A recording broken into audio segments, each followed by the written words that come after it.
Hoy el coronavirus está en gran parte del planeta.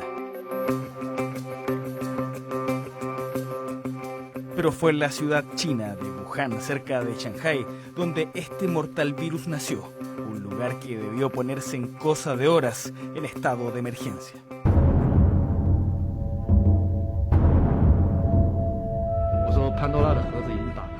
La caja de Pandora se abrió, desatando el desastre, el miedo y la enfermedad.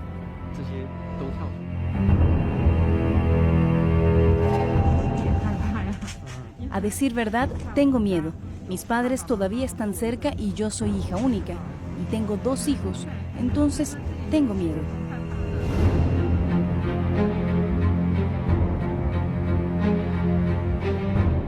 Wuhan en estado de alerta, un escenario que podría repetirse en muchos lugares del mundo, así como los testimonios tras ser diagnosticado. Mi esposa tiene síntomas graves, mucho peores que yo. Ayer el hospital mantuvo su radiografía para el diagnóstico. Ella está empeorando. 3 miembros de nuestra familia han sido infectados.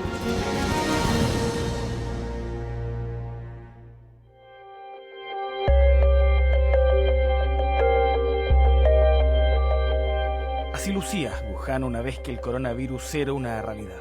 La primera medida de las autoridades fue cerrar la ciudad por completo. Nadie entraba ni nadie salía de acá. Una ciudad de 11 millones de personas que de un segundo a otro se paralizaba. Solo personal autorizado podía recorrer sus calles. En un principio nadie sabía el alcance que podría tener este virus. Los transportes cancelados y realmente la gente no puede ni entrar ni salir. Las calles hoy siguen vacías, al igual que ayer. Apenas se ven unos pocos transeúntes y los trabajadores de la limpieza, al igual que pequeños coches de policía y patrullando, y también taxis que llevan a los pacientes que notan los síntomas del brote de coronavirus al hospital. Pero ¿cuál es el origen del coronavirus? Las teorías que han rondado respecto a la génesis de este virus han sido variadas. Sin embargo, para tener certeza de esto, visitamos al representante de la Organización Mundial de la Salud en Chile, Fernando Leanes, quien ha trabajado estrechamente con el gobierno nacional ante la llegada del virus. En general se originan en poblaciones de ciertas especies de murciélagos, igual que el virus del ébola. Entonces, en el origen, esto ha sido probablemente un virus que circulaba en murciélagos, de hecho se encuentra que circula en murciélagos, ha tenido una especie animal intermedia, se habla del pangolín, de un animal que se comercializa en China, y de este mercado de Wuhan, donde sí se tiene certeza de que ahí se produjeron los primeros casos, o sea, aquella neumonía de agente etiológico no identificado, era personas que habían pasado por el mercado de Wuhan.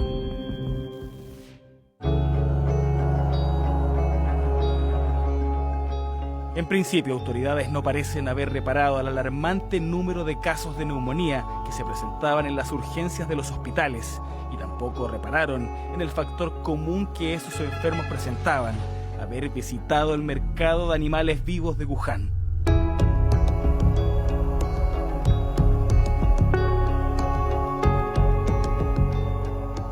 Un lugar donde diversas especies son transadas, ya sea para consumo humano o como mascotas. Las condiciones insalubres son evidentes, y quien haya visitado este lugar se lleva una impresión, por decirlo menos, negativa.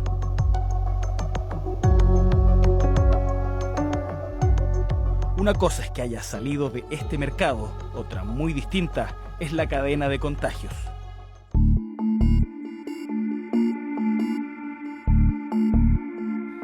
El virus se transmite de persona a persona cuando tiene contacto cercano con un enfermo. Por ejemplo, viajar por varias horas en un mismo medio de transporte o cuidar a un enfermo sin la debida medida de protección. Luego vienen los síntomas, muy similares a los de una gripe. Con no hablar directamente con una persona a la cara bastaría, pero sí que acaban en nuestras manos. y sin darnos cuenta estamos continuamente tocando cosas, tocándonos nosotros, tocándonos los ojos, y ahí es por donde el virus puede realmente infectarnos. Por tanto, higiene manual, lavarse las manos con jabón, no hablar a nadie demasiado cerca a la cara, toser y estornudar no en la mano, ni preferiblemente tampoco en un pañuelo, sino en el hombro, porque normalmente no vamos por ahí refrotándonos el hombro con otra gente, ¿no? Los esfuerzos por contener el coronavirus han sido impresionantes. Por eso ha llamado la atención la cuarentena a la que han sido sometidas varias ciudades. También el hecho de construir un hospital dedicado 100% al coronavirus en solo 10 días. Nada de estos gestos está hecho al azar. La imagen de China ante la comunidad internacional está en exposición más que nunca. En este caso es muy interesante recalcar las diferencias grandes que ha habido con la actuación de las autoridades chinas con respecto a lo que pasó hace 20 años. Porque frente a la opacidad que se denunció desde la comunidad internacional entonces, con el SARS, ahora estamos viviendo un momento de colaboración y de transparencia casi absoluta. Y un deseo, con medidas tan drásticas como puede ser poner en cuarentena casi 40 millones de personas, por contener la cosa, de hacerlo bien y mostrar a la comunidad internacional que son fiables.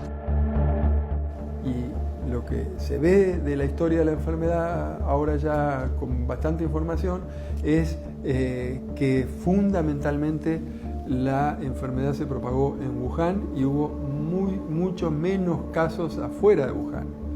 Y en los dos casos hubo los nuevos casos por día que se reportaban tuvieron un comportamiento de una curva con un, digamos, con un descenso marcado y acelerado por las medidas de contención que se tomaron en China.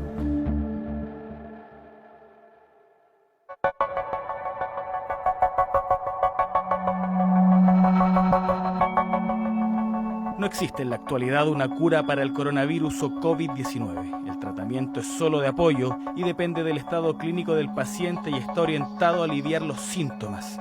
En este momento no se ha desarrollado una vacuna para este virus. Sin embargo, la carrera intelectual y científica por encontrarla ya comenzó en varios países del mundo.